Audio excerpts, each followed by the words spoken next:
So it's gonna be recording. Robots are here. Okay, well, I would like to thank all of you for coming out tonight for Ben Larson and Pfahl. Original poetry and. Emily. Gotta get the picture, Emily.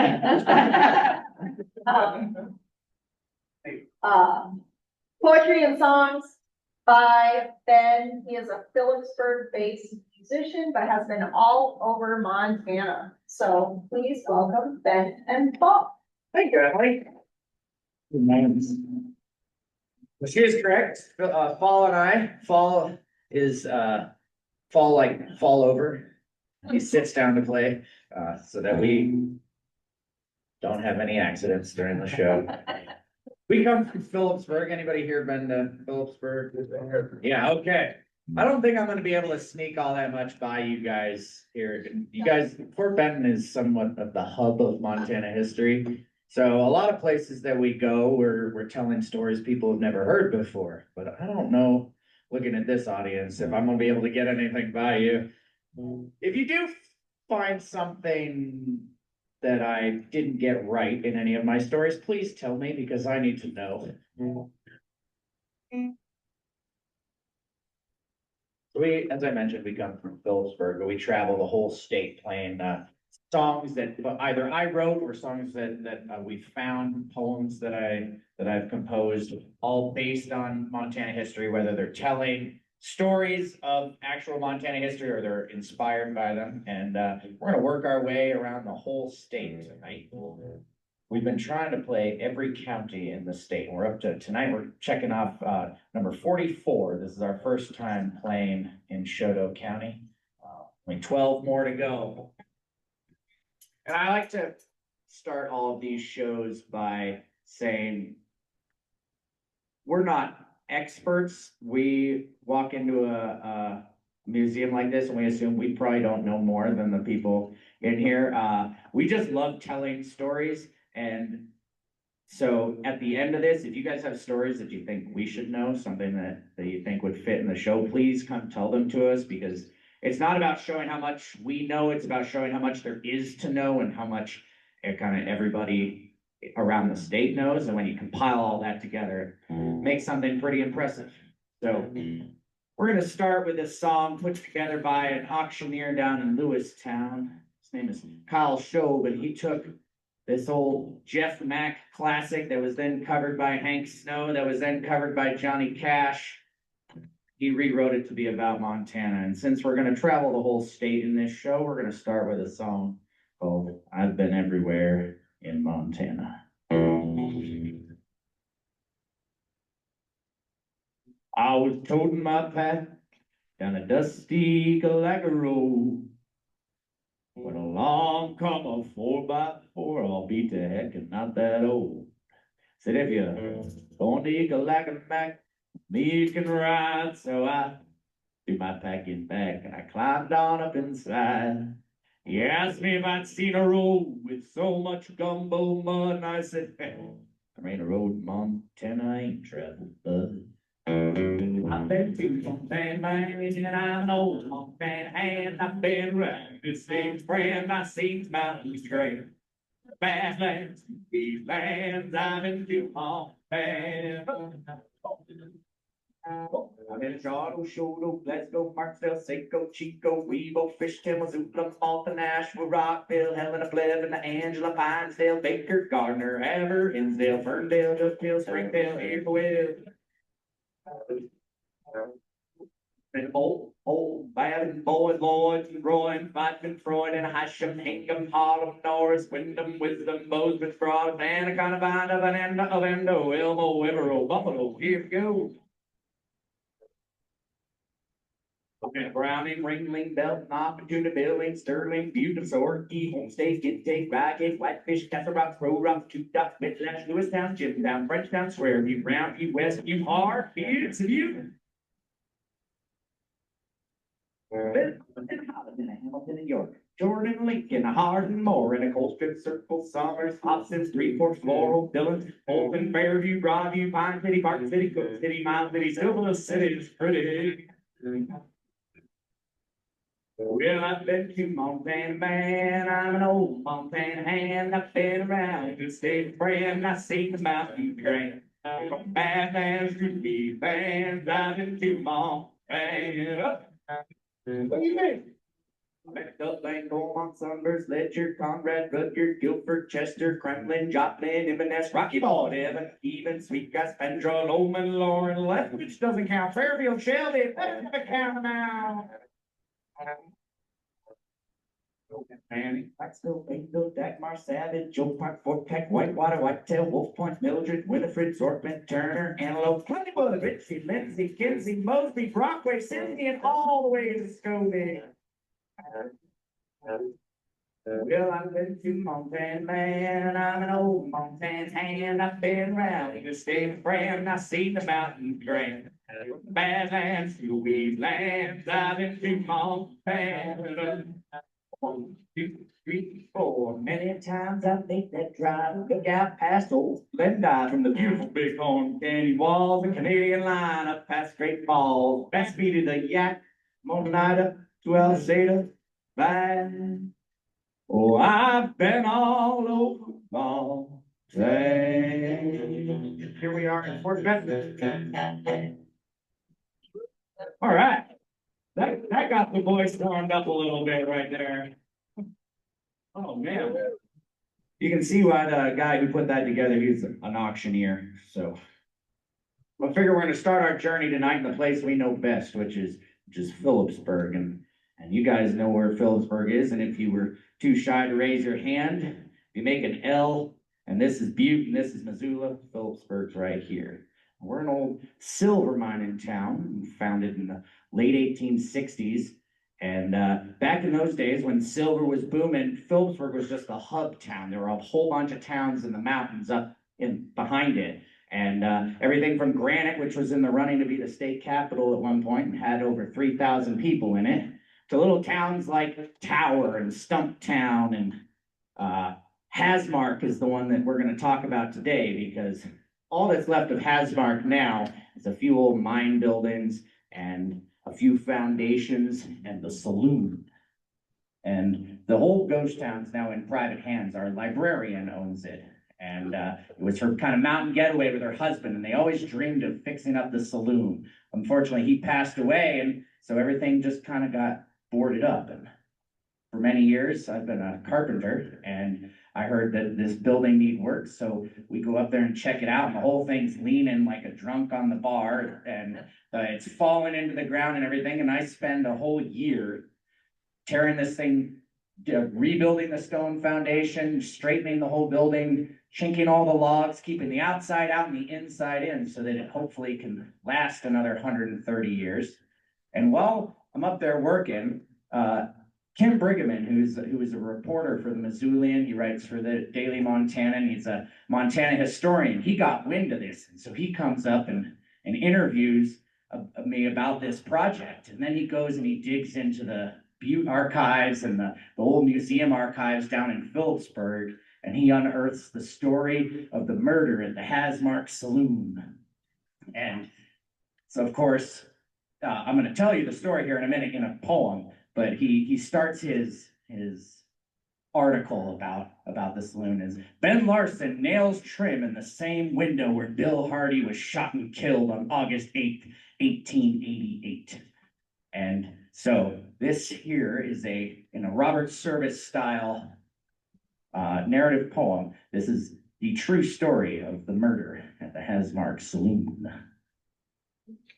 The footsteps of giants, they echo defiant through the night, neath the territory moon, when the thorn in the side of the company died, on the steps of the Hasmark Saloon, in Algonquin Gulch, where hard men did pull out the rock guts of the earth, mucking and grinding and slowly refining ore into minerals of worth. 89 men, and the stamps numbered 10, and 10 more by the end of the summer, an army of titans that churned through the night to the beat of a ravenous drummer. See, them Philadelphians craved the wealth that these brave grub stakers dug from the mountain. Silver and lead lined pockets of men in faraway houses a counting. Now a miner a slavin' neath the earth had a craving for a drink when he come above ground. But his cold-blooded bosses measured profit and losses, laid a law against liquor in town. So the sharp eyes of Jim Party did frown on Bill Hardy for defying his company orders and building a cabin for drinking and hammering miners and Chinamen boarders. Party did think that when men took to drink, they lost their ambitions to work. So with spite in his sights, on that hot August night, he hunted down Yandle the jerk. Now his smarts were a candle. Bitter Jack Yandle was living his life in the dark. If his pride could be injured, his temper could tinder, and Party would offer the spark. That lot between you and Bill Hardy's saloon is improperly drawn on the plot. He's been stealing your land, and what kind of man would you be to take guff from a Scot? Well, with cold eyes ablaze, Jackie pounded his way straight to Hardy's front door. With a temper to match, Billy undid the latch, holding his double-aught bore. He ducked the first punch and hoisted that gun straight into Jackie's square jaw. With blood on his face, Bill Hardy would play as he crossed back the street at a trot. Old Bill never saw nor had time for to draw. The gun was already cocked and straight to his heart. In the wall of the bar, the missile and barman were dropped. Now the stamps kept their roll as the body grew cold and Jackie was shackled and chained. Though the men of the camp could guess at the plan, they all refused to name names. The trial was quick, no charges would stick. No witnesses came forth to say, though rumors abound, no further accounts made headlines after the day.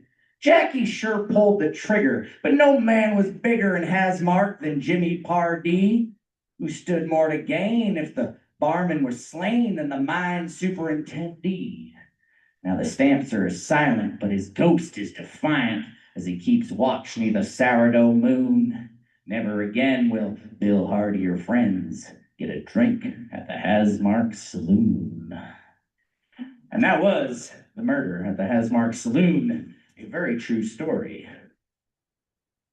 So James Party was the mine superintendent of the Algonquin mine, and he really did think that when men took to drink, they lost their ambitions to work. So when Bill Hardy shows up and builds a saloon, well, there's no proof that Jim Party maybe arranged for the shooting of Bill Hardy, but it seems to make a lot of sense.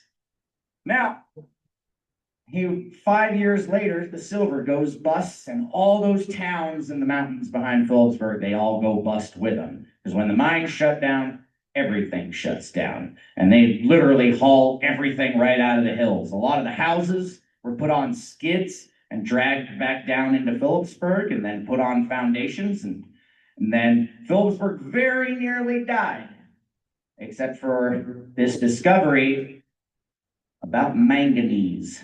Now, manganese is not a terribly glorified metal like silver or gold, but manganese is a very, very important ingredient for making steel.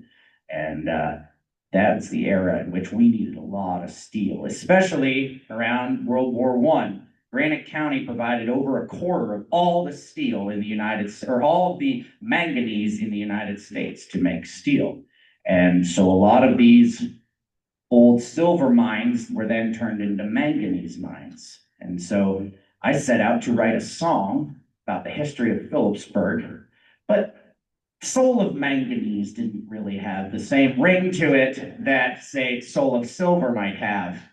Yeah. No, it did not. Nobody's out there really praising manganese, but it was manganese that kept Phillipsburg alive. And I never knew this until 2021. Another boom is on. This time it's a second home boom. And so when the mines went bust, a lot of the old houses really started to fall apart. And they fell apart for so long that now the land is more valuable without the house on them. And I like old things, as I'm here doing a show about history. And so a lot of the time when I heard an old house would be getting knocked down, I'd go knock on doors and say, hey, I'll tear that down for you and save you a bunch of money in dump fees, but also save a whole bunch of old historic details and lumber and everything. So 2021 comes around, and one of the old houses in town is going to get bulldozed, and I talk them into giving me 3 days to get as much out of it as I can. And I peel up the linoleum floor that was laid in the 1950s, and underneath is all these impeccably preserved newspapers, all perfectly flat, all in color. They were Sunday newspapers from the 1950s, and they have a whole bunch of information in there on manganese, and that's how I found out that Phillipsburg was a manganese town. And anyhow, this is a song that I wrote about it. Soul of silver, not manganese.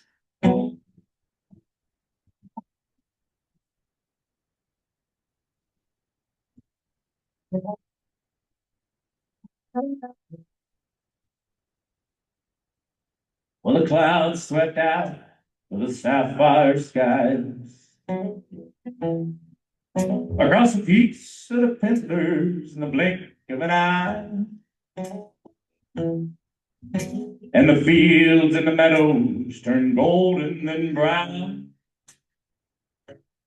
then finally white as the snow tumbled down.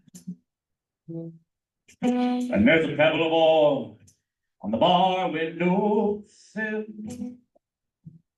and a quilt of old names in a stone on the hill, and a century of faces and frames on the wall, watching patrons raise their spirits, gold stars and all. With mountains and mines withered by storm, and the hats and the jackets are faded and worn. Still no one forgets the place they were born. No matter how many years ago, they raised them with hearts of gold, souls of silver.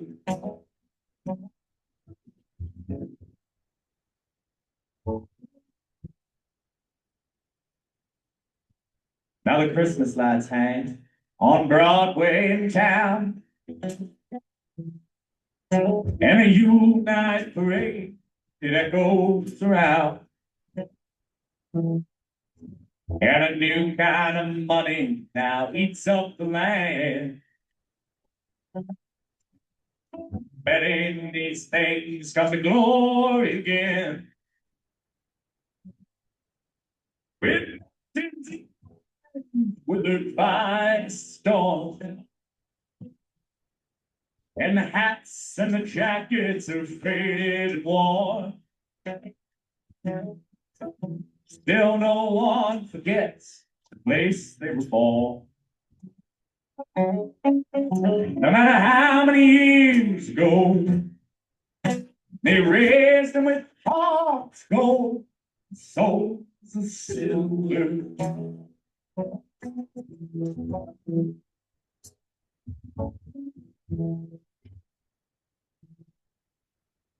Though you may never go down in a mine, and the ways of things change through the decades of time, remember the rules, the way they were written. You either grow it or you dig it. And all of your granddaddies dug it. Down here, everyone's granddaddy dug it. With mountains and mines,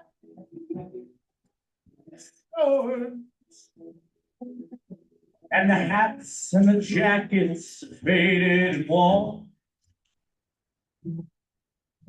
Still no one forgets the place they were born. No matter how many years ago, They raised them with hearts of gold, souls of silver. No matter how many years go, they raised them with hearts of gold, souls of silver. Thank you very much. Hi. It was just before the show here, I was sitting reading something over there about how you can't go anywhere at any time, live a day without interacting with agriculture. And the kind of same thing happens for mining as well. A line in that song, you gotta grow it or you dig it. And we've been talking about mining. I got one more little mining tidbit before we move our way east. This is a little something I found. I've got a little network of fans of history from around the state. People like me that they like to post things online, and this guy out of Butte found this whole pair of jeans in a mine in Butte, and or he didn't specify which mine he found them in, probably for good reason. But the jeans, they've dated them to they were made between 1901 and 1903. And there was a very, very brief period of time where they manufactured jeans in Montana, because before there was manufacturing, there just wasn't the infrastructure. And so you either had to make it out of deer hide or you had to bring it with you. And then there was a very brief time where we could make it here. And then we hit the time when it was cheaper to make it somewhere else and ship it in. And so these jeans are very rare, and they look just like modern blue jeans, but they're a century old. They were made by Ben Greenhood of Helena and Virginia City. And the reason I bring them up is because anybody who works for a living knows that they don't make pants like they used to. These days, pants don't last. It seems like you used to buy a pair of Carhartts and they'd last you a while, fall, wouldn't they? Yeah, long Yeah. time. And now you can't get a pair of jeans to last, I don't know, 6 months. And The way you were, yeah. yeah, well, now that I do music most of the time, they last a little longer. When I was growing up, the local workwear store had a competition every year where everybody would bring in their old work pants around Christmas, and whoever had the most worn out pair, they judged them all. And whoever had the most worn out pair would get a free pair. And my dad won 5 years in a row. And so in honor of the pants that this miner, the Ben Greenhood pants that this miner found in the ground, here's a poem that I wrote, another true story of Lenny's shoe and apparel worn out work pants competition.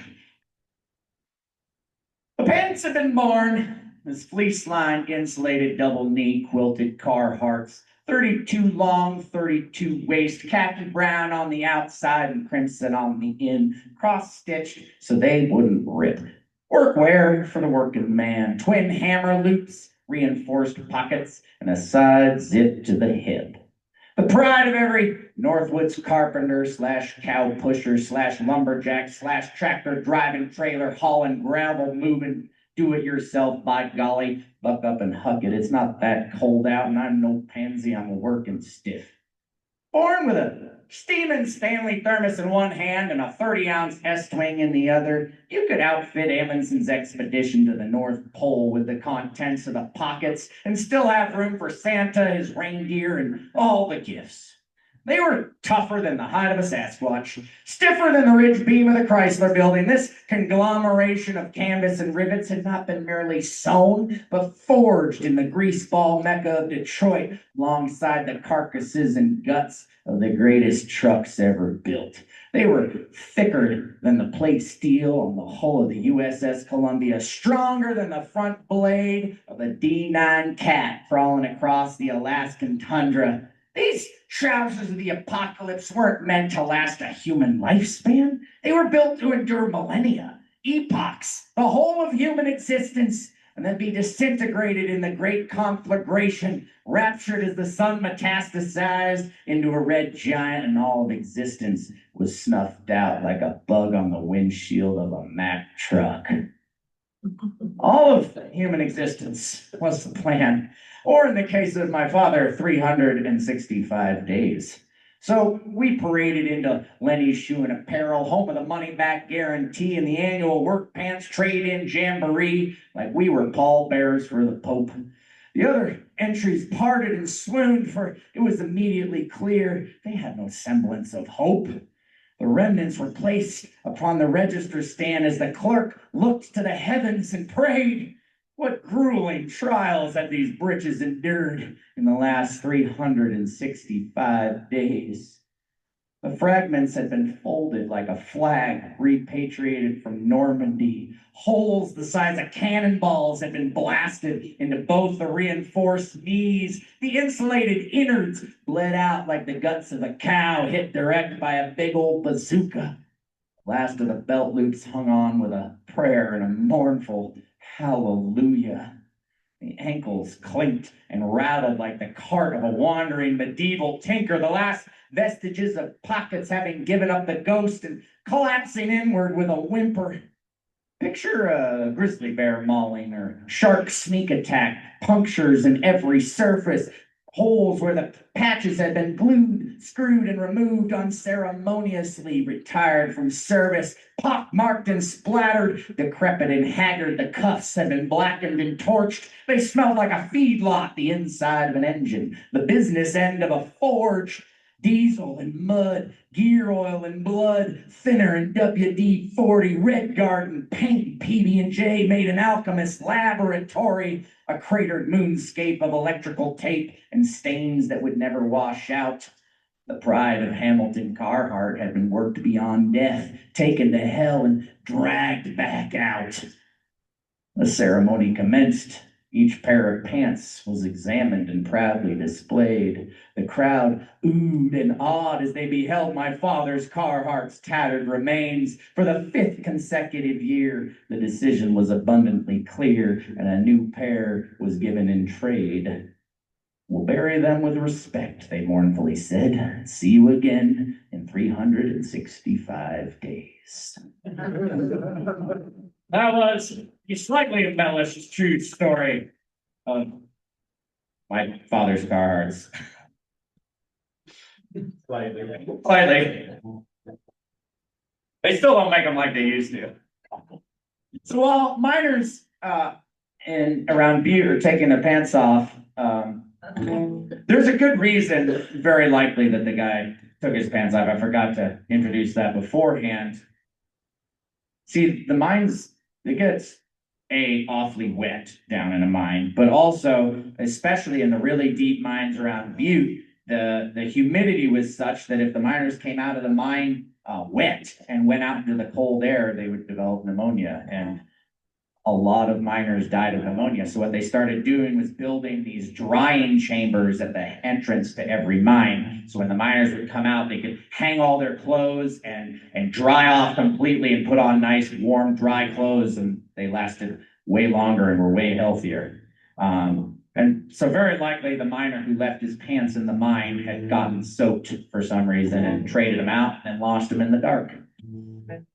But anyhow, while miners were taking their pants off in Butte, many hundreds of miles away, in 1902, the Reclamation Act was signed, which was the next round of homesteader acts that allowed homesteaders to move into eastern Montana. And among those homesteaders was my wife's great-great-grandfather, J.C. Saunders. He got off the train in Scobie in 1902. Got himself a little homestead literally on the Canadian border north of Whitetail. And he unfortunately died in a meat cleaver accident. Oh, wow. We found this out because we traveled out, my wife and I traveled out to Scobie in November for the Class C state championship game, football game. And I think you folks in Fort Benton know how tough the Scobie Spartans were this year. They made short work of us. But we wanted to make that drive to dig up her family history. So my wife, all 4 branches of her family homesteaded in 4 different regions of Montana. And so we've been looking for the homesteads, and we were successful when we went out to Scobie. We found the homestead, we found the graves in the Scobie cemetery, and we even found we got invited to a dinner party, and we found some folks who were in their 80s who'd actually overlapped with J.C. Saunders and had shoveled his driveway and helped plow his garden in the early 50s, right before he died. And I guess him and another guy died somehow. Nobody could tell us the details, but they had the old Scobie, Daniels County register of all these people, and it said in there that they attempted to slaughter a cow, and both humans were deceased. So we don't know why. The other interesting thing is just a couple graves over from where my wife's great-great-grandfather, great-grandmother, and there's a lot of graves in there. Where they were all buried, there was a grave for Ben Larson. Apparently, I died in Scobie in 1959.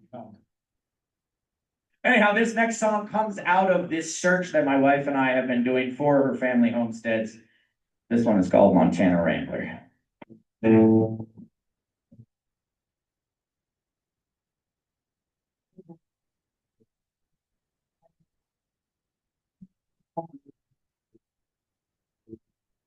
Well, I'm going to 102.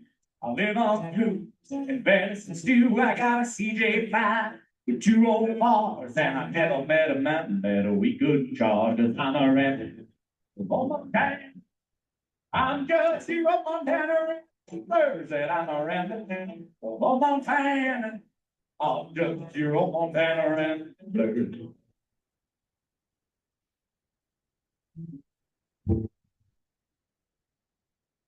Once I was roaming on the muscle shed, I met a pretty girl stacking round the bales. I said, I'm there and doing it, and I'll have to stack them. We can settle down. I'm eco-like, I'm your stacker. Yeah, eco-like, I'll be eco-like stacker. Said I'm a stacker. Yeah, eco-like, I'll be eco-like stacker.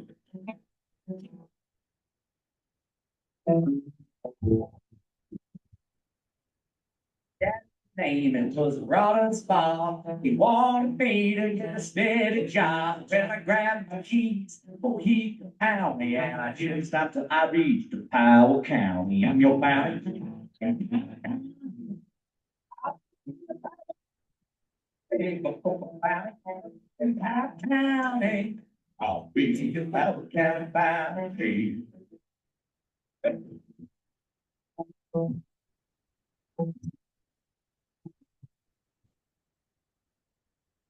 You know I don't buy Western bars. I don't love to take the moon and stars. I gotta feel some mess.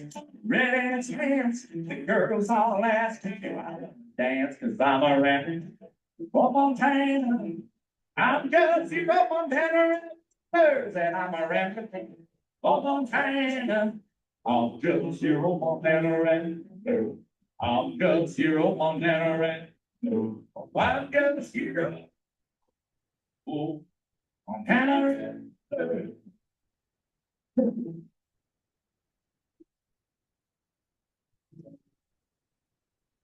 Yeah. Thank you very much. So the third opening of the homestead thing, we're going to travel while J.C. Saunders is up there in Scobie getting slaughtered by meat cleavers. Down on the what is now the Huntley Project. On a different side of the family, Shirley Thomas is getting shipped through the mail.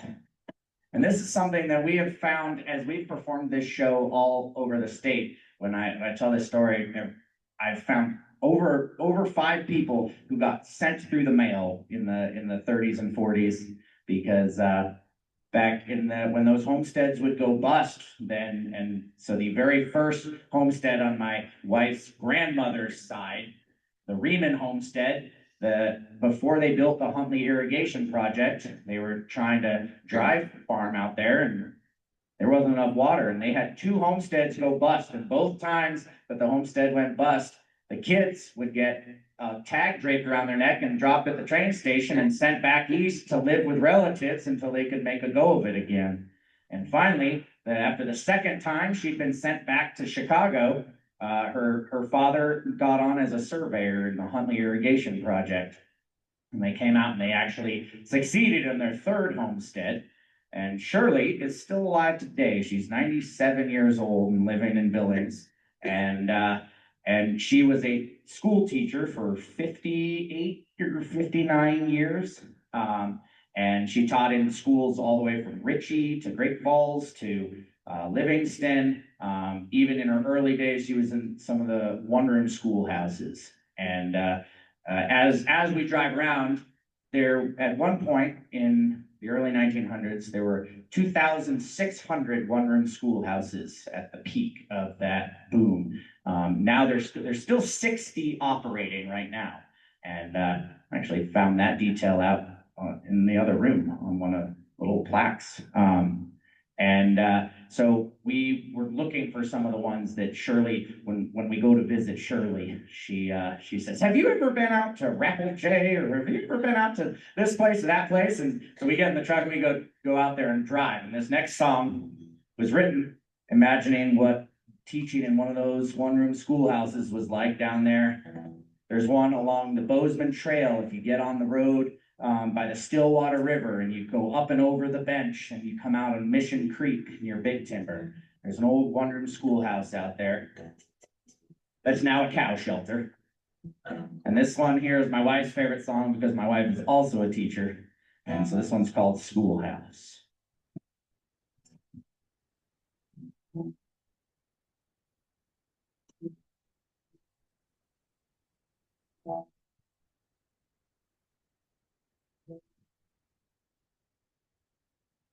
Thought he had vision, saw himself as a cowboy, thought that he'd just walk out on the range all alone.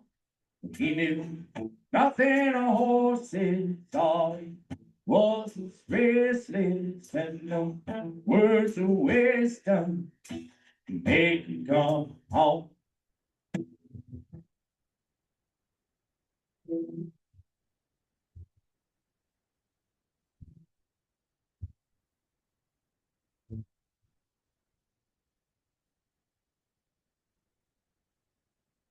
We were still children. We made up a mission. We couldn't touch that playground or legs to be broke. But he never quit playing. All the time he kept saying that growing up slowly was just giving up hope. And that old wandering schoolhouse where we both learned about the secrets of living, learning to love. Now the timbers are rotten and them windows are broken. On a road long forgot, just sits all alone.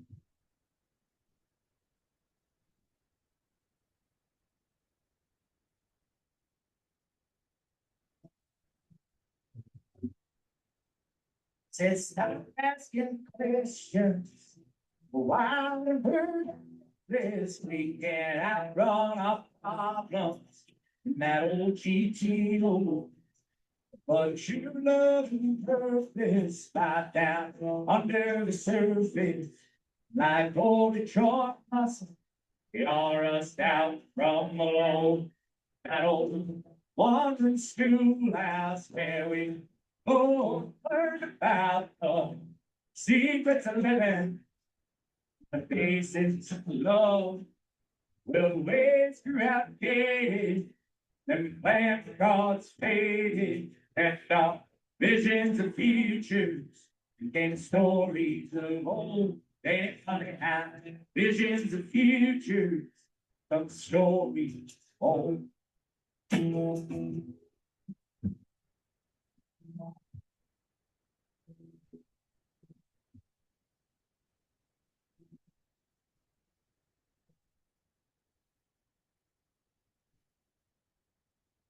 Built my foundation on a past generation. It's time of tornadoes just reduce them to dust. And she is still sitting at the same table waiting for the boy, her youth, come home grow up. Thank you very much. A schoolhouse right there.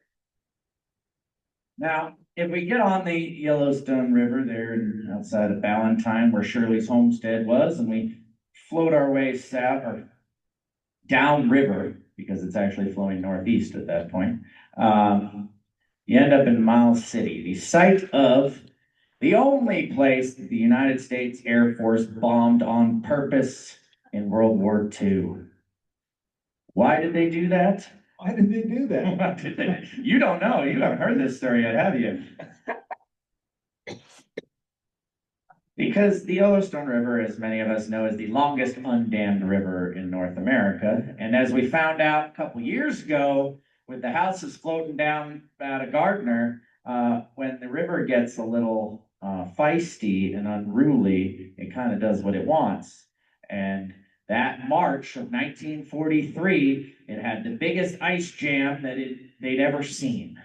And the river started backing up. It turned into a lake almost a mile wide just outside of Miles City. And the unfortunate thing about that is there's a city there. And so the water started backing up into the city. And so the good old boys, Miles City, go out there with their dynamite. They start trying to blast holes in it, and that does not do a darn thing. And they've evacuated 500 people, and they're getting ready to evacuate the rest and call the city a loss. And the mayor calls the governor, and the governor happens to have a friend in the Air Force Command. And so the Air Force Command puts together a bombing mission of B-17 bombers out of Rapid City, led by Major Ezzard. And they take off on St. Patrick's Day, 1943, into a blinding snowstorm, flying only by instruments. And they get to Miles City and they can't see a darn thing. And they're calling down to the people on the ground, and the people on the ground are like, we'll just bomb it and we'll deal with the consequences. And they do a couple passes just to check things out, and then they unload an entire plane load of 250-pound bombs and direct hit right on the ice jam, shoots water 150 feet in the air, and within an hour the ice jam breaks up and starts to flow downriver, and Miles City is saved. And the greatest part is that they broadcast the entire thing live on the radio. Do you imagine sitting in eastern Montana in 1943 listening to them drop bombs on an ice jam? I just think that's the most fascinating little, like, yeah, that's that. We're gonna fix it. We're gonna just drop bigger bombs on our problem. And 4 weeks later, Major Ezzard, the leader of the mission, gets promoted to lieutenant colonel, and he is quoted as saying that if he had missed with any of them, he probably would not have been promoted. Here's a, since we're on the Yellowstone River, here's a Dave Stamey tune. Dave Stamey is widely considered one of the great Western music performers alive today. He's been inducted into the Hall of Fame of Western music, and True West magazine, to quote them, because I was looking this up earlier, calls him the Charlie Russell of Western music. And he grew up on a little ranch overlooking the Yellowstone River. This takes us a little bit further up the river. This one's called Sweetgrass County Line.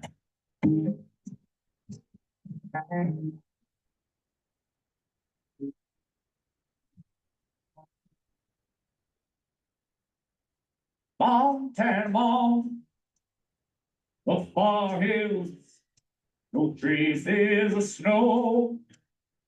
The day come dawn, lights red bright, where junipers grow. All this country, it's friend of mine, it's voice, is the voice that I hear, and when time leaves me behind, I won't mind. It leads me right here.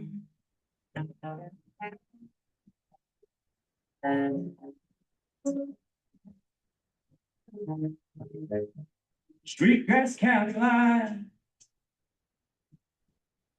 down where the Yellowstone flows, sunlit water shine, an old railroad bridge Cottonwoods grow all this country.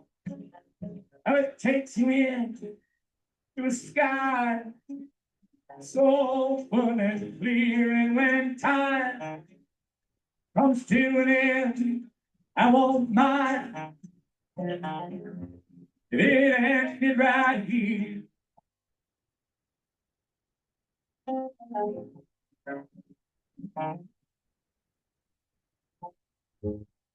It feels so green,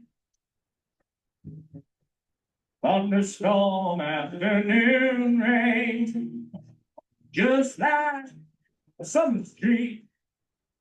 Once you've seen it, you're never the same. Oh, this country, it calls to me, its voice, it rings in my ear, and when life finally falls on me, it's all right.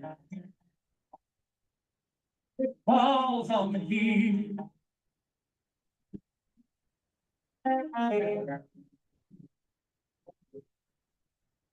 Oh, this country, it's friend mine, its voice is the voice that I hear, and when time leaves me behind, I won't mind if it leaves me right here.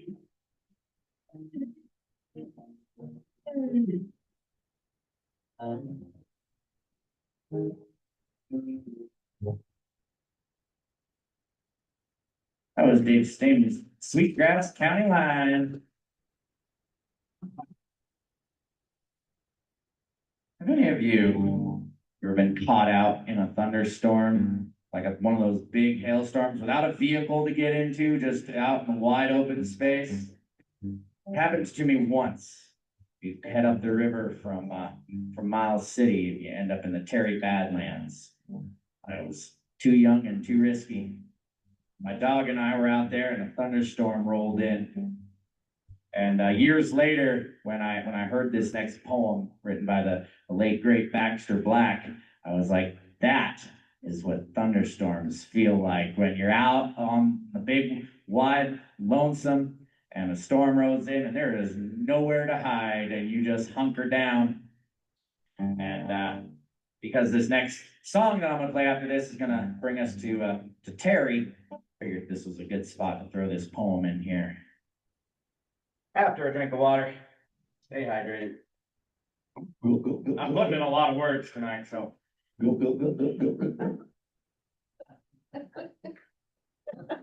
He spent 10 years in a kids band before he started doing this with me.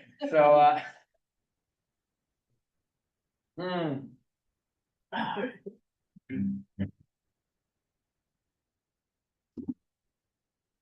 The big, high, and lonesome is a place in my mind, like out from Lakeview to Burns, or up on the Judith, or promontory by where the UP track turns.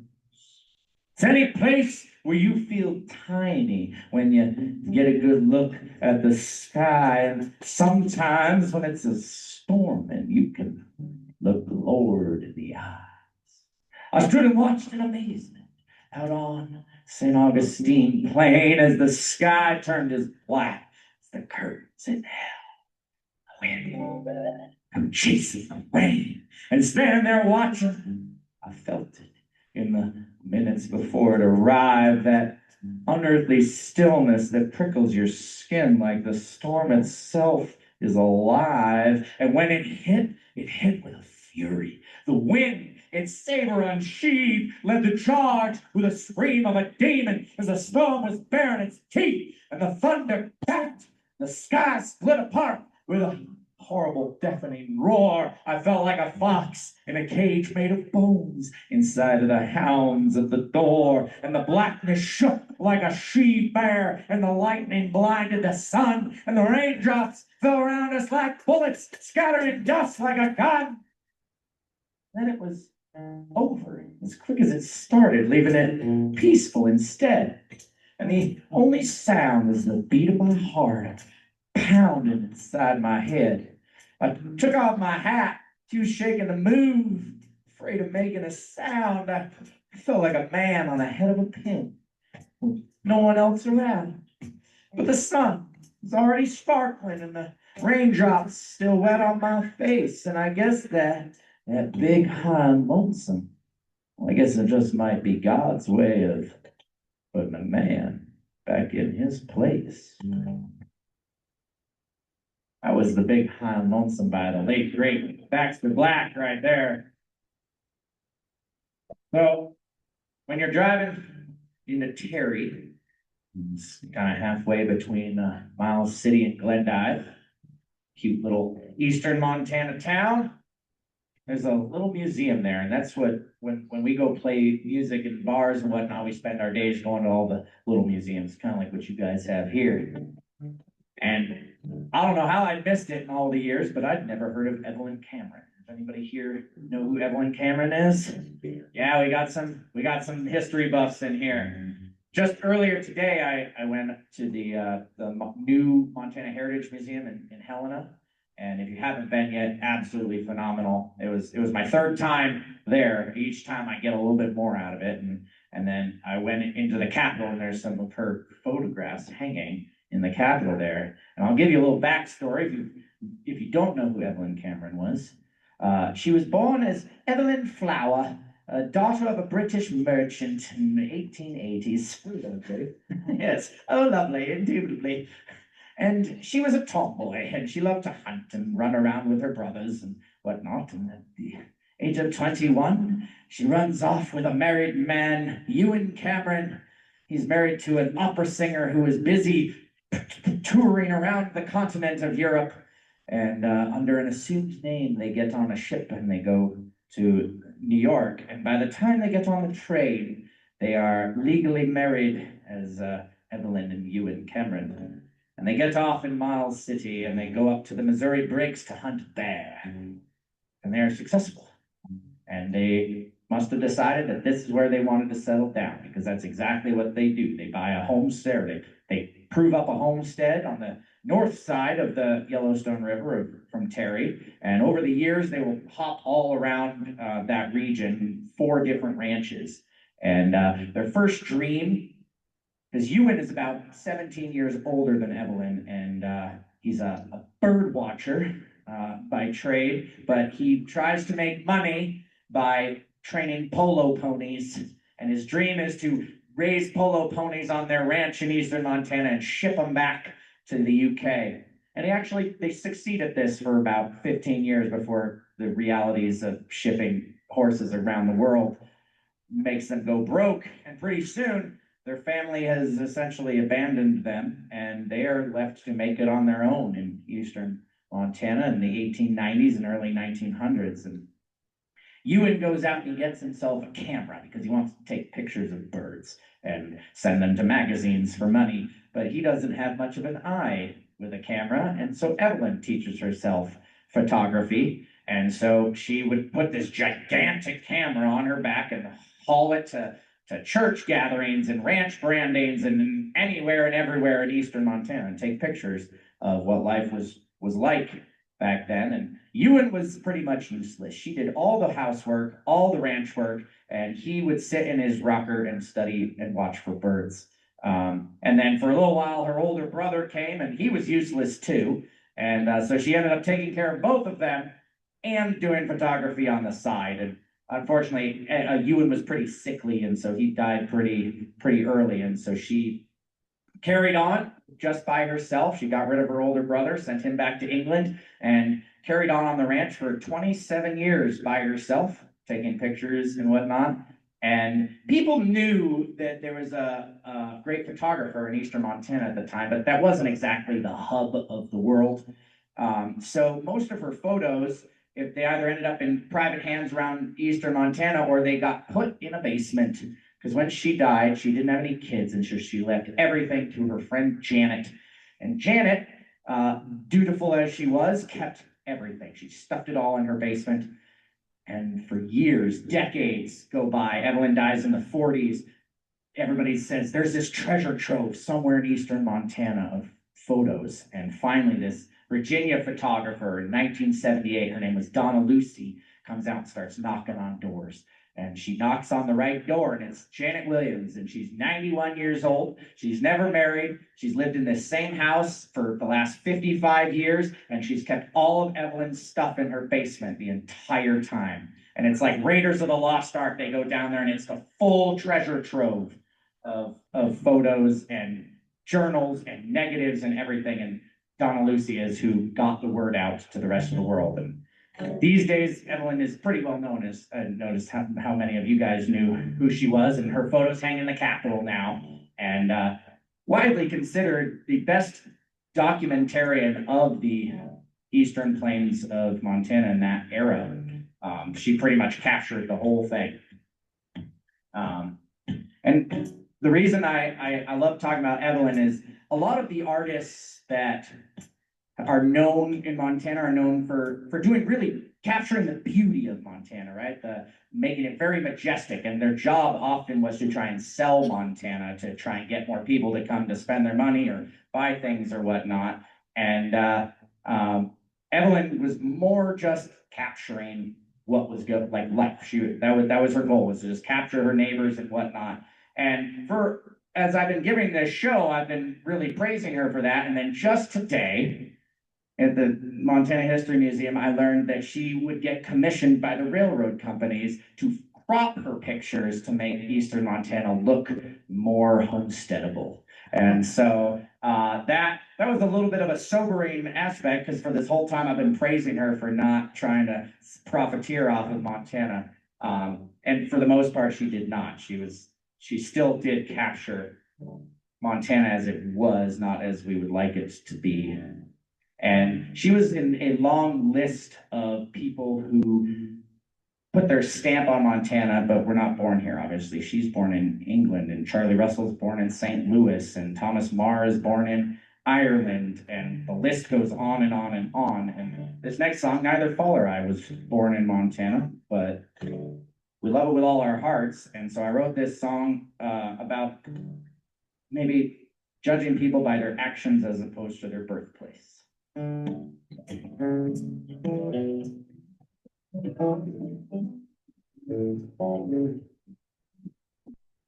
sir, I wasn't born, and it's something that I'll never change. You can look at me with eyes so scornful, and all I can say to that is, well, okay. Because I never took what someone didn't sell me. Never cut a line or ripped no one off. I've never dressed up as a soldier, cowboy, or pretended to be something that I'm not. How about you judge me for how I greet my neighbors, or chew me out for how I treat my dog? My contribution to the local paper, not just for that little piece of land I own.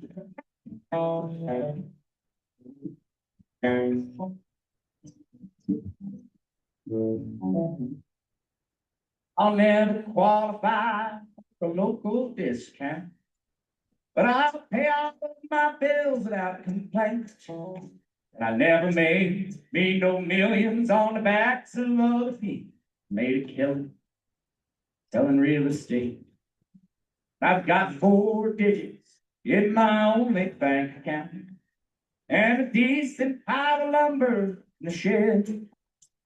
I don't give a gosh darn dang about the weather. I just pull my hat down, lower my head. How about you judge me for how I handle cold snaps, or how I drive my pickup in the snow, or what I do if I owe someone money, and not just where I happen to be born.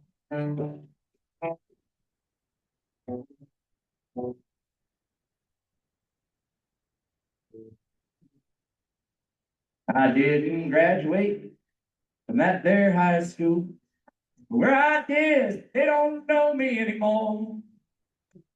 I left home at 17. There's been a whole lot in between. What's in the past ain't something I control. It kinda hurts. You tell me that I'm faking it, as if what I do will never be enough. Heck, ain't that the paradox of our nation? We all have somewhere else that we come from. How about you judge me for how I love this country, for what I do when times start getting tough? I'm not chasing fame or easy money. I'm just living in the old place I love.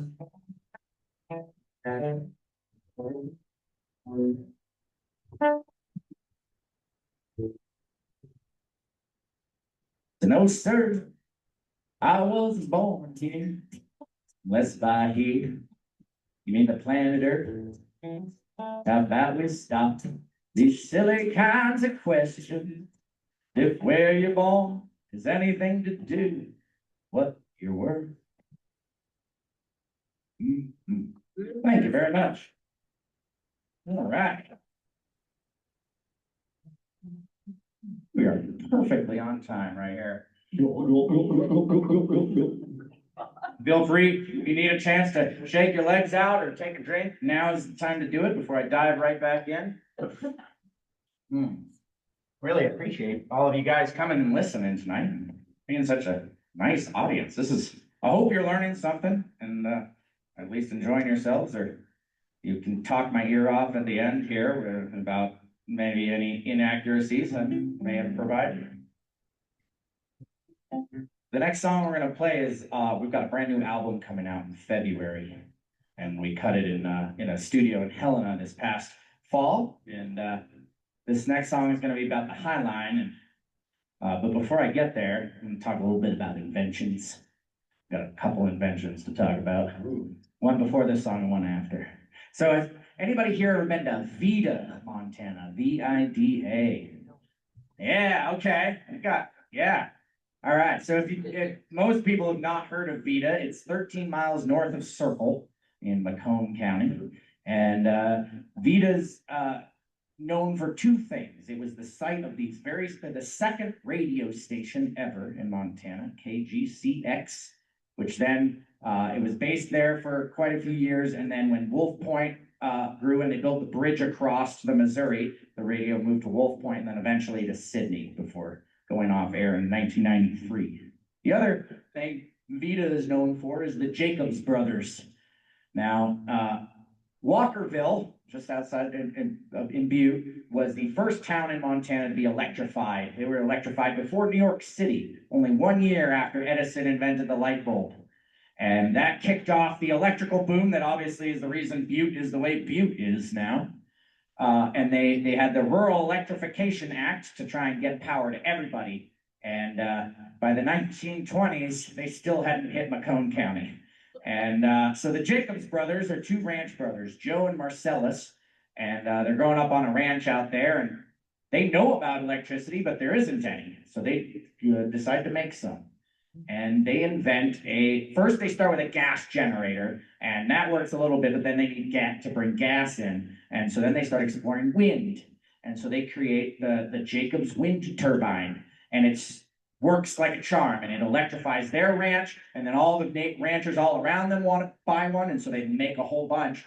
And by the Depression, by 1931, while the rest of the economy is doing this, the Jacobs Wind Company is doing this. And they find they have more orders than they can handle, so they have to move to Minneapolis to be nearer to their supplies.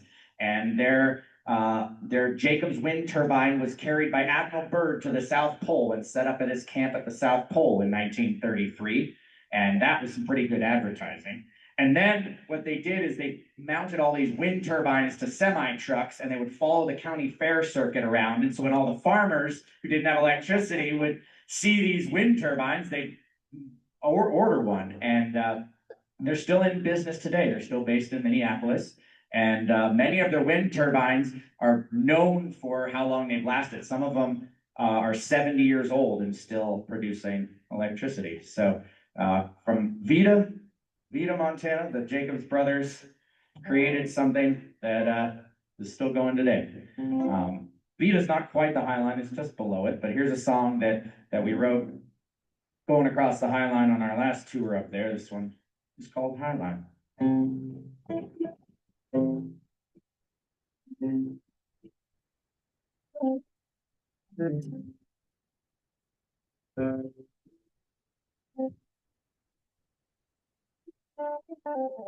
Way up on the North Pole, where the time moves slow, to the glorious St. Mary's, where the northerns blow.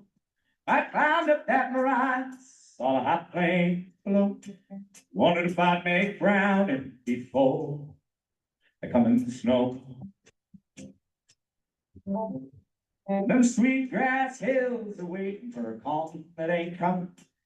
But banks dreaming, the train never stops running. And while it's got a tune, my guitar's been strumming. It's a tune that I've been humming, whichever way I'm thumbing.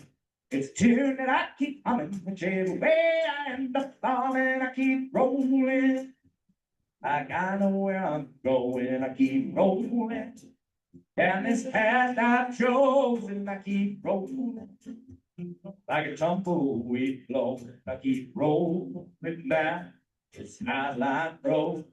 I keep rolling down this High Line road.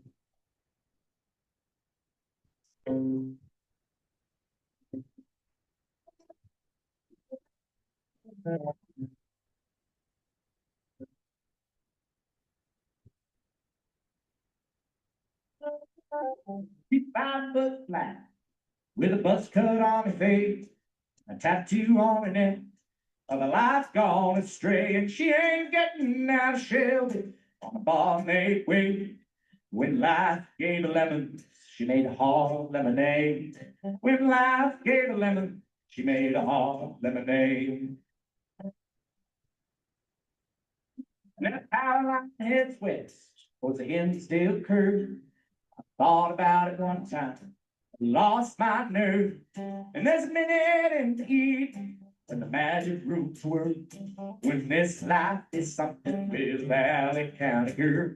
When my life is something with a Valley County girl. But I keep rolling, like I know where I'm going. I keep rolling down this path I've chosen. I keep rolling like a tumbleweed blowing. I keep rolling down this High Line road. Keep rolling down this High Line road.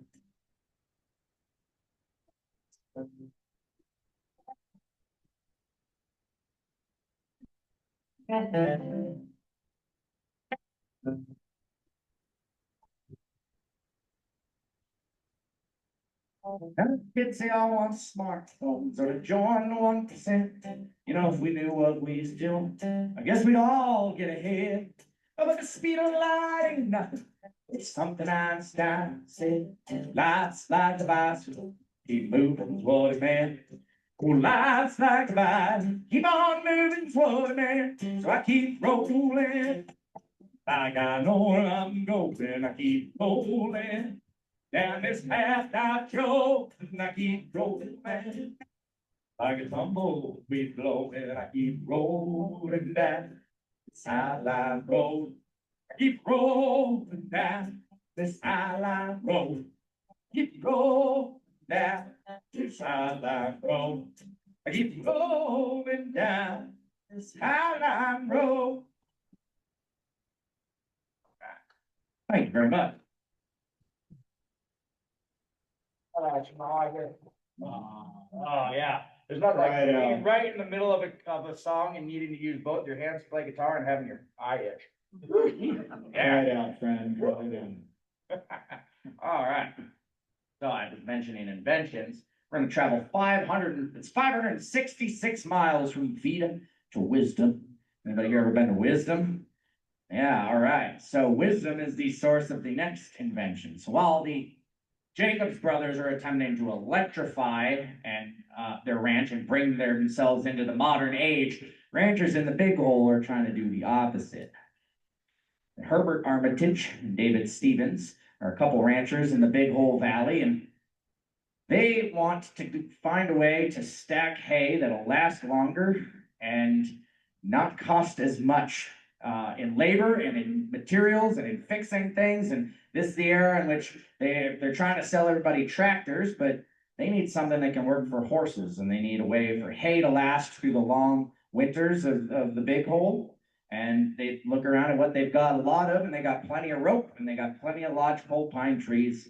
And so they fashion the Sunny Slope Hay Slide Stacker. But in 1908, when they go to patent it, somehow it kind of gets shortened to Beaver Slide. And you still see beaver slides all over.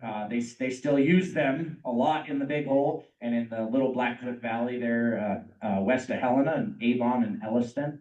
You see them using those. And then a lot of places up with some of the hoot colonies and up into Alberta and whatnot, they still use them because the stacking hay like that, I'm not a farmer, but I've been told it lasts longer when you make the pile that much bigger, and then they can bring their cows to the hay instead of bringing the hay to the cows. And it is an easier thing if the hay slide breaks, you go get another chunk of rope and another pine tree as opposed to fixing a mechanical baler, which gets very expensive. And I think there's a little bit of natural farmer stubbornness in there of not wanting to have to buy an expensive baler or anything.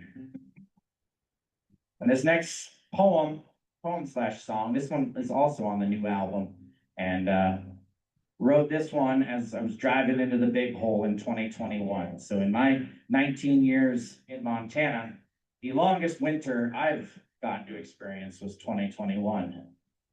And it was April and it was still below zero. We played a show in Dillon.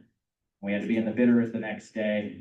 So we're driving into the Big Hole and of course freezing cold trying to sleep in the car and to get up before dawn, and you're driving and the sun pops out right as you crest into the Big Hole, and it was a religious experience. So this one is called Church.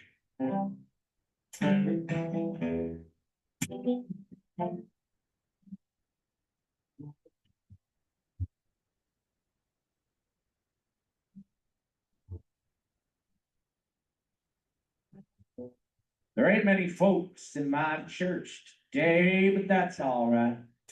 I've been too long away. The white steeples of mountains, the Bitterroots, I think, will soon sparkle from blue into gold, into pink, the snow-clouded road. Like soft ranks of pews as the usher of Hereford, she lets out a moo, and I aim for the front, face to face with the pastor as I search for my patron saint of the pasture. The crows bark at circle, meadowlark sings, trumpeting dawn, and the warmth it'll bring, and the buds on the willows, they dare me to think this might be the long-waited herald of spring, and hoarfrost glitters on sage and bale, and a calmness consumes me as I slowly exhale. For this winter is smothered for nearly 5 months. In my hurries, I've scarce looked round me just once. 155 days straight of freezing. Could it be today? The cold snap is easing, or is Mother Nature again just cruelly teasing? After this long, I'll admit I've some doubt, believing, because I've seen too many winters just refuse to go. Bury our dreams in that death-bringing cold. In April, heck, I've seen near 20 below. And sometimes it brings 3 feet of snow as we're buried deep beneath deadlines and bills under layers of blankets to ward off the chill. But what if survival is not just preparation and skill, but faith? Tomorrow will come, and it will. And I needed me a hymn. Which one to choose? I found a CD from my St. Chris of Ladue, Amarillo by morning, yeah, that'll do. As the gates of the valley, they come into view. Now there's purple streaks in the sky to the east as we're motoring down this road off the leading to the big hole where they stack that hay up in heaps. And this valley's a chapter, and it's beasts and my priests, and the isle is shining over Grasshopper Creek, leading up to that grand altar of peaks, and a sensation of joy drives off my fatigue as once and again I start to believe, because this winter has brought us some new ways to hurt, but the dam of the sun has finally burst, and deep in my heart I know we're through the worst, and I'm reminded why I go out in my church.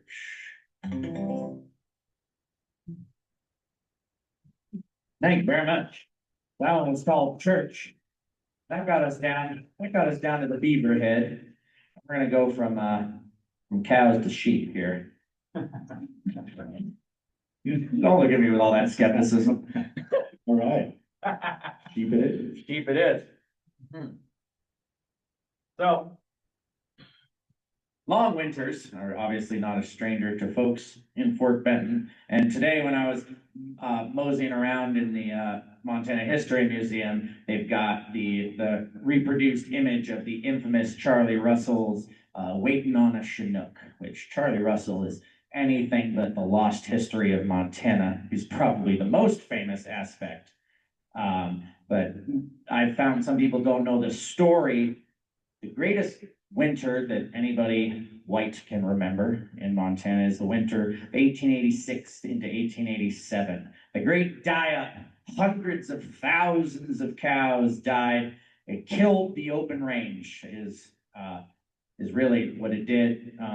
And it was one of those winters where it had a dry summer, so there wasn't a lot of forage, and then it had an early snow that then melted and froze hard into like a sheet of ice, and the cows wouldn't paw through the ice to get to the grass underneath, and when they did, the grass underneath didn't have much nutrient. So yeah, as I said, hundreds of thousands of cows died, and Charlie Russell was working on an outfit outside the Judith Basin at the time, and he gets a letter from I think Great Falls that's asking, how bad is it out there? And instead of writing a reply, he draws a picture of a starving cow with a wolf in the background, and that image, waiting on the Chinook, the last of the 5,000, when that hit the newspapers, that's when everybody knew that it was the worst anybody'd ever seen. But certain people managed to get through that winter, and usually it was the ones who were diversified, the ones who had sheep as well as cows, because sheep, for whatever reason, they didn't need as much forage, and they could paw through to get to stuff that the cows didn't. So most of the ranchers who survived the great die-up were ones who had sheep and cows. And so immediately following that, sheep exploded in Montana. And within 4 years, Montana was the largest wool producer in the United States. And the Montana Wool Growers Association was founded right here in Fort Benton, 1883, and became a force to be reckoned with. And for many, many years, sheep were as big in Montana as cows. And when you have sheep, you need shepherds. And this is where I'm gonna read you a poem that I wrote. The poem is fictional, but it's entirely based on a couple true stories. And we're gonna loop in Warm Springs. And that's where I often say I found this guy. Is Yes, let's not talk about that one. well, we won't. Those 10 missing years, yeah. I was in Hawaii. Yeah, in your padded cell. Yeah. So shepherds were a special kind of person, right? They needed to be able to spend a lot of time alone outdoors. And so often they had some certain personality traits that made them not terribly sociable. And so this poem, I'm going to tell you the story first before I read you the poem. So I'd only heard rumors of this story before I wrote the poem. So the poem is very different than the true story. But my mother-in-law was a nurse. She got her nursing degree at 18 from MSU Northern. And back then you had to do a stint in Warm Springs. Every nurse had to do some time here. Maybe if any of you are nurses, you might have had to spend some time there. And as an intern at 18, she's assigned a patient that she needs to basically learn how to communicate with patients and write down notes and everything. And she's assigned this guy named Walter Bartholomew Muller. And he only speaks in Bible verse. And he is in his late 60s. She's only 18. And he is an absolute grouch. And the only time she can talk to him is during his 30 minutes of free time every day when he's allowed to walk around outside. So she's chasing after him and he's telling her stories in Bible verse while she's trying to write all this stuff down. But eventually he takes a liking to her and she learns that he's been in there for 17 years. And she digs into his file and no doctor ever put him there. He was a shepherd in the mountains, and he had this big flock of sheep, and he'd come into town for a resupply, and he was weird, and he only spoke in Bible verse, and he got into some kind of disagreement, and the sheriff, being unable to get a straight answer out of him, arrests him, and then throws him in Warm Springs, and he doesn't have anybody to advocate for him or anything, and he can't really speak all that well, right? He has a lot of anxiety and whatnot. And so my mother-in-law, Wanda, she learns this and takes it to her superiors and goes, no doctor ever put him in here. And they have to have this huge meeting because nobody who's working there had been there that long nobody had been there as long as he had. And so they're like, well, what do we do with him? Because we can't just turn him loose, but we also have no reason to keep him. He was just here because that's where they put him. And eventually they find a group home for him in Lewistown, and he goes and lives his last 10 years in Lewistown. And on his way out, he gives my mother-in-law his Bible and calls her his angel. And she still has that Bible.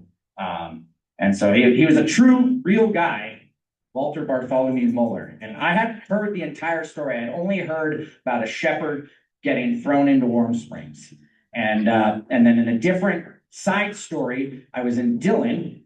And so if Chouteau County was the hub of the Montana wool industry, the second was Beaverhead County. And so this next one takes place in Dillon because I'm there late one night and there's this Basque guy, and Basque are well known as being shepherds. And this guy, he's pretty old, and he is passed out drunk on a park bench. And he is the largest human being I have ever seen in my entire life. He must have been 6'9", just gigantic man. And so I took that interaction and I combined it with the shepherd who got thrown in Warm Springs. And here's the tale of Rosebud Bob. It was a cold, clear night in Dillon, and the stars glowed by the millions on the shadow of a massive man lying flat upon his back. His hat pulled down to hide his eyes. You could smell the apple pie and moonshine and the one-eyed healer mutt guarding that brown paper sack. I sat there on a cold steel bench donated by the Rotarians for the J.C. Beaver Jamboree in 1972. Now the old-timers say in those days the man could lift a bale of hay, toss it like a beanbag on the Hotel Metland roof. Now the sheep were fat and the hats were big and the trees today were only twigs. The open range was the great domain of the big Basque buckaroos. As the Santa Fe goes rolling by, there's a glimmer in them emerald eyes and a memory that he'll try to hide on the lost world of his youth. So in the Beaverhead, if you've got a job, well, I wouldn't call Rosebud Bob. You might find you staring at a chainsaw buried halfway in a spruce, But way back in the woolly days, before that stone cold whiskey haze, there was not a better working man walking in a pair of boots. You know, seasons change. Oh, no, excuse me. I'm gonna do this right. Oh, when you're green, 17, those uptown girls are kind of mean to the big fast boys and their great Pyrenees and their model woolly ewes with a ram under each big arm. He'd wade through the loading yard, parting to see a sheep like he was Moses walking through.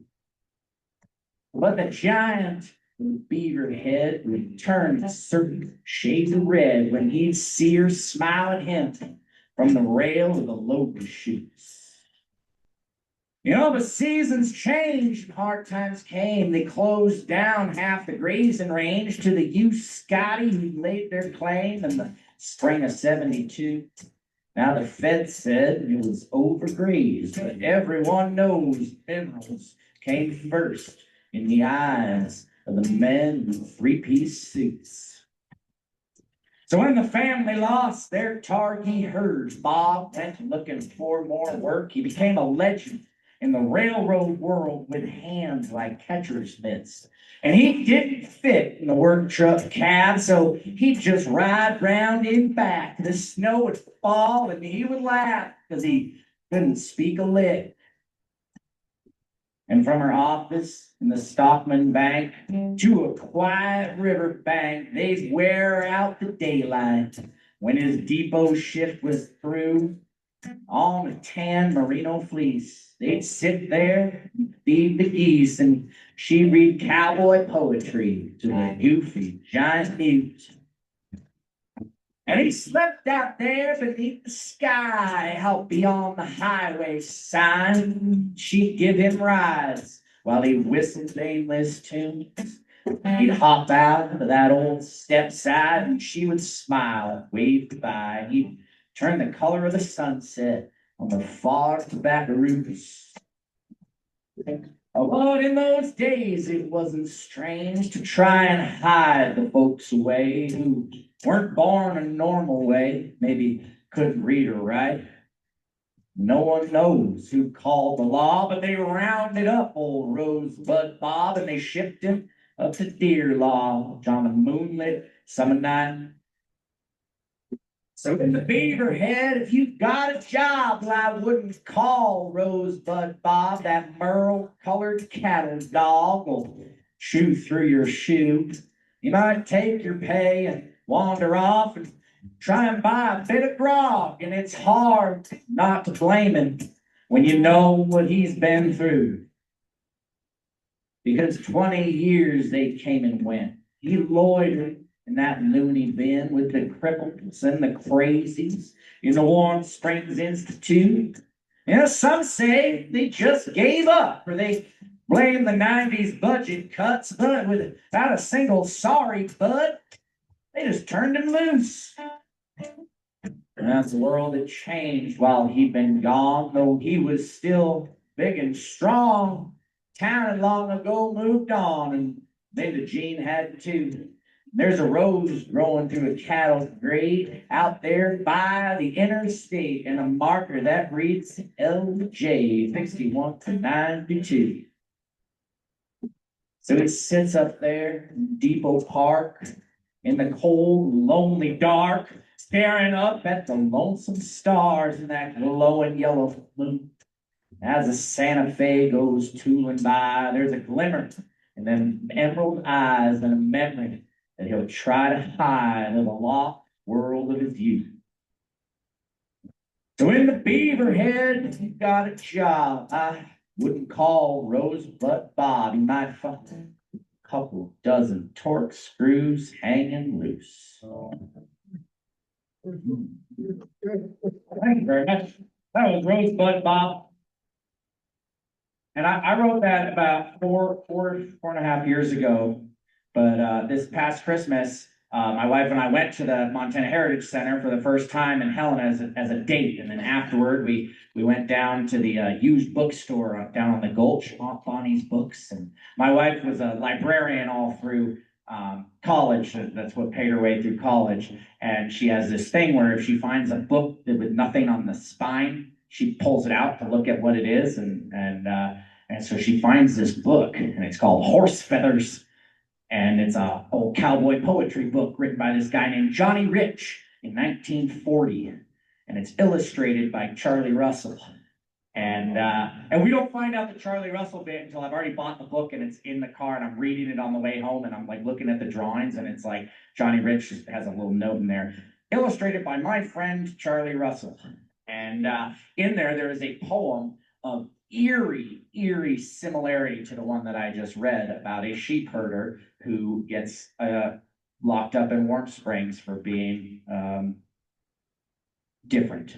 And because I can't verify, like this book is really old and I don't have any other connection to this guy, but I'm going to keep asking around because maybe somebody's heard of this poet before. His name is Johnny Rich. I'm going to see if I can't dig up more, but to me, that's a pattern. This next song is a faster version of the Warm Springs Tale. Another one that is true story based or based in a true story that we fictionalized to protect the originals. So it turns out my father-in-law also, he was a nurse for many years. He did a different stint at Warm Springs, and he had a character that's in this song. So this one is far and away our most popular song, I think. Most streamed on all the Spotify and YouTube. And this one's called Escape from Warm Springs.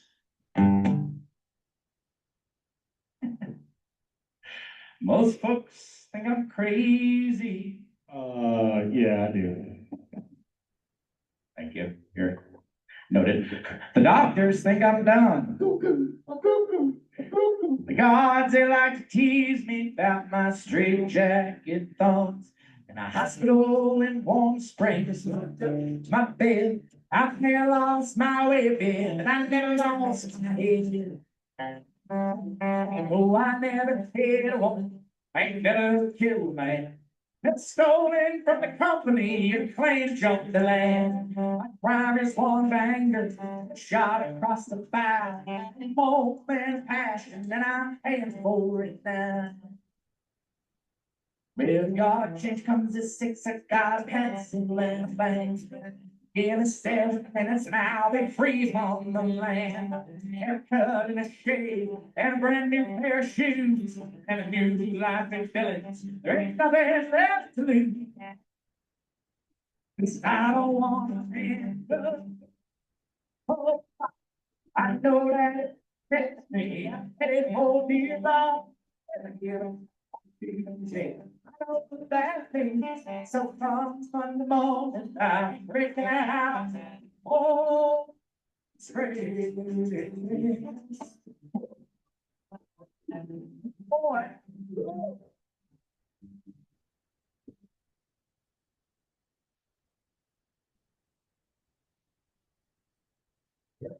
I needed money, she found her another man.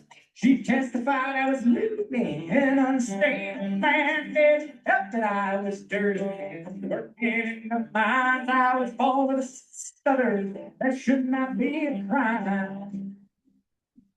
Good God, came from 6, I got a pencil and a plan. Give me 7 minutes now, be free upon the land. Haircut and a shave, and a brand new pair of shoes, and a new life in Billings. There ain't nothing left to lose. 'Cause I don't want to end up in my old box. I know that if it gets me, I'm headed for dear long. On Tuesday, I know that's me. So come Monday morning, I'll break out. Oh, spring.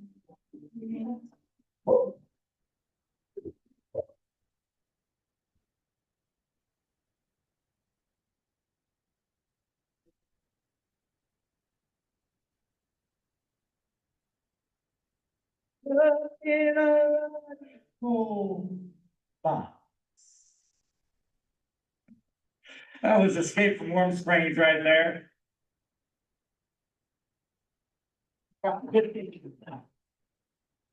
The sobering aspect of that song there is that one's written about a guy who gets locked up based on testimony from his wife, but far more common was the husband wanting to run off with somebody new and getting his wife incarcerated. And there are a great many stories of women maybe asking for a divorce and then pretty soon finding themselves in Warm Springs.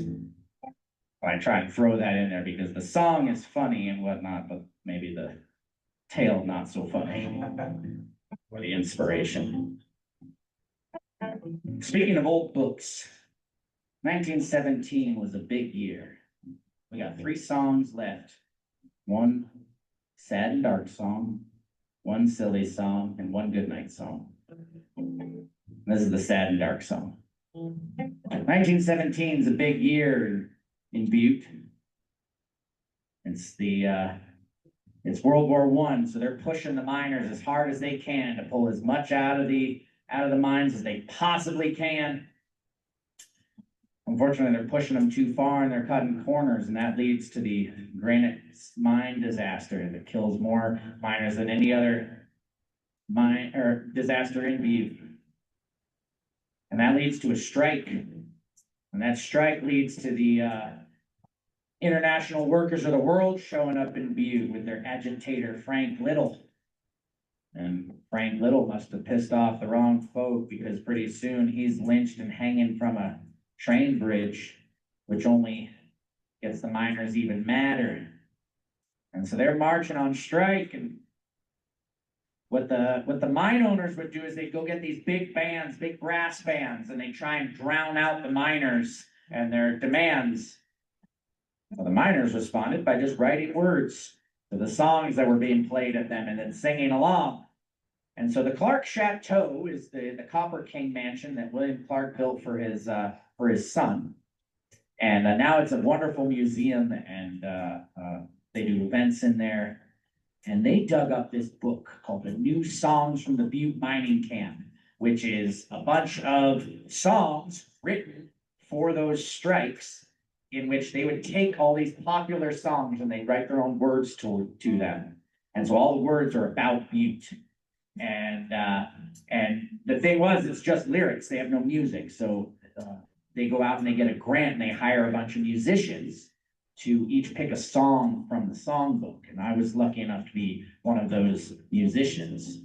And so what we did is we had to do a research project. We had to go into the Butte archives, and gosh, that is a fascinating place to just read the old newspapers and dig around. And the song I chose was called "Darling, I'm Growing Old."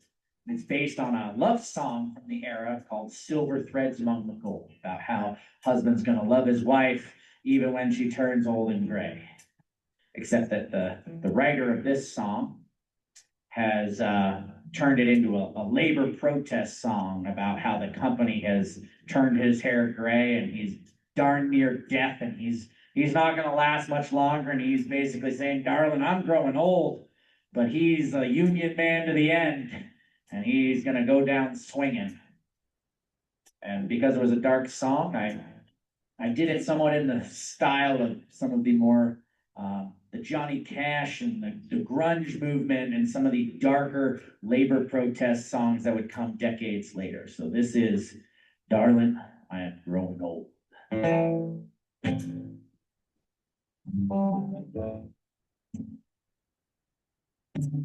Darling, I'm growing old, the toil told me why.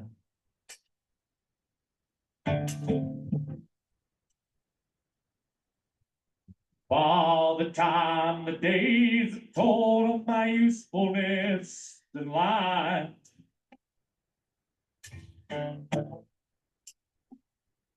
Just last night my master told me he couldn't use me anymore.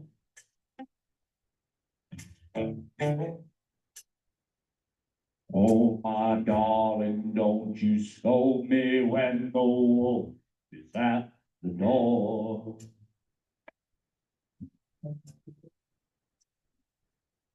To the scrap heap we are going when we're overworked and old.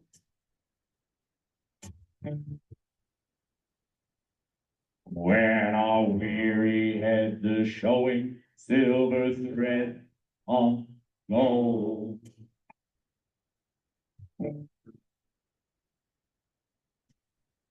Darling, I'm growing old, he once more told his wife. All my labor power I have sold, nothing for in life.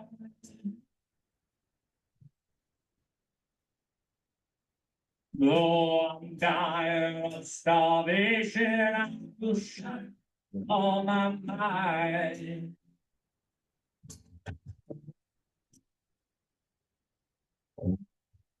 Of the world, we must unite. To the scrap heap we are going when we're work and old. When our weary heads are showing silver threads on the gold. That was Darling, I'm Growing Old from the new songs from the Butte Mining Camp project. And you can hear all 15 songs that they recorded. Artists from all over Montana picked a song and they paid to record them all. And they're on YouTube if you're into old 1900s mining protest songs. Oh, we're getting down to it here. I appreciate you guys hanging out with us on a Tuesday night. Got a sillier song here. If anybody has ever been to Ovando, we get on Highway 200 and head west of here. They looked at what we're doing here and they thought Beach Boys. And I don't know where they got that from. Maybe our sunny dispositions. But at Trixie's Antler Saloon one night, we wrote this one in the parking lot. And yeah, for the tropical paradise of Ovando. Ready, Paul? I guess so. 1, 2, 3. Missoula, Eureka, ooh, I wanna take you to Augusta or Malta. Come on, Prairie Mama, from Webo to Lolo. Baby, won't you take me up to Orlando? Out in the boonies. There's a place called Orlando. That's where you just gotta go. Get away from it all. Bodies in the snow. Nowhere else that we can go. At least till they plow and roll out of Orlando. You Missoula, Eureka, I wanna take you to Augusta or Malta. Come on, Prairie Mama, from Webo to Lolo. Baby, won't you take me up to Orlando? We'll get there fast and we'll take it slow. That's where we want to go. Oh, way up to Orlando. Da-doo, da-doo, da-doo, da-doo. In the sagebrush sea, surrounded by that hungry bee. Round about midnight, you might spy Mama Grizzly. No one else inside. At feet and horse lights, lightning striking your eyes, looks like a Powell County wildfire. We up in Ovando, Missoula, Eureka, ooh, I wanna take you to Augusta or Malta. Come on, Prairie Mama, from Webo to Lolo. Baby, won't you take me up to Ovando?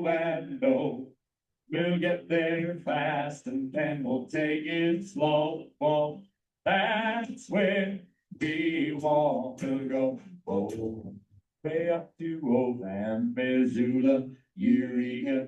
Ooh, I wanna take you to Augusta or Malta. Come on, Prairie Mama, from Webo to Lolo. Baby, won't you take me up to Ovando?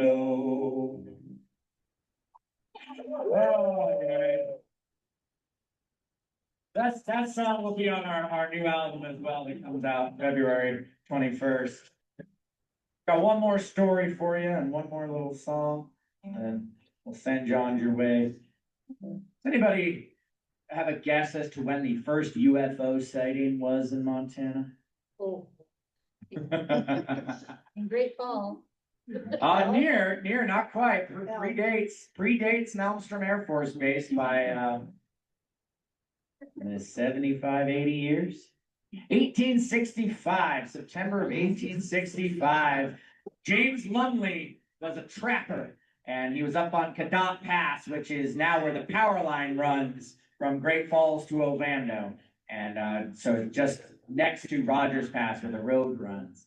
And he's sitting there at night by his fire or whatever, and he witnesses this thing shoot across the sky and smash into the mountain and explode. And he gets his gun and he hikes up the mountain and he finds a bunch of splintered trees and smoking remnants and what he thinks is a shattered vessel, because it looks like all the rocks have hieroglyphics on them and what appears to be melted glass. And of course, this is Montana 1865. It's not like he's taking pictures of it and calling the news. He travels all the way back to St. Louis, Missouri. And he's telling his story all along the way. And finally, somebody listens to him, the reporter in St. Louis, and he does this whole article and he describes in detail what he saw. And of course, it's darn near impossible to prove. But many researchers have dug into this over the years. And to bring this all full circle, do you remember when way back at the beginning of this show, I mentioned the murder at the Hasmark Saloon, and it was based off of an article written by Kim Brigham, who was the historian and reporter. Well, I found another article by Kim, and he had gone up to Cadott Pass and researched this thoroughly and obviously cannot find any evidence of it. There's two potential spots that they think potentially something happened, and there were other people across the northern plains who witnessed something in the sky that night, but James Lumley was the only one to report finding anything. But that is the first registered UFO sighting in Montana. And one other fun little detail, Kim Brigham, the wonderful historian, he's known, he's the man who coined the term the brawl of the wild, of all people. Wow. Yeah, yeah.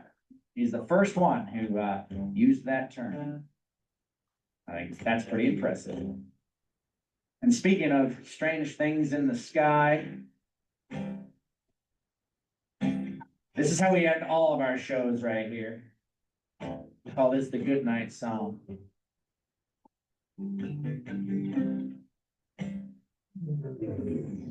There's a train whistle blowing in the night. It's a coming into town, not the leaving kind. It's chugging slow down that high line. And there's a bobcat growling on the edge of town, not a single light on in the house, but I can see old Chief shining the moonlight.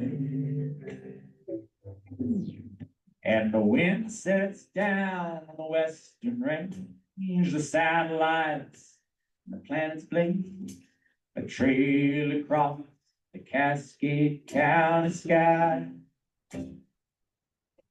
And the rainbow dam, it never sleeps, the mighty falls dark and deep as it flows beneath the great Falls city lights.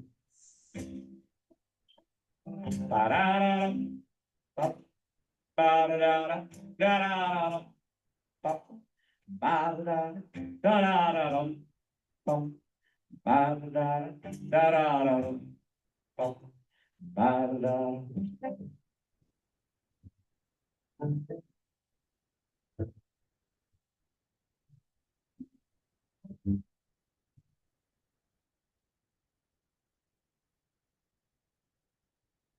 The old rancher, he's got in his lucky hat. His jeans are clean, pearls snap. And he takes the wild to Lewistown tonight. Get a steak that's slightly charred, and you dance at the stock yard, and you waltz the floor till close time. Ba-da-da, bum, ba-da-da, da-da-da, bum, ba-da-da, da-da-da, bum, ba-da-da, da-da-da, bum, ba-da-da.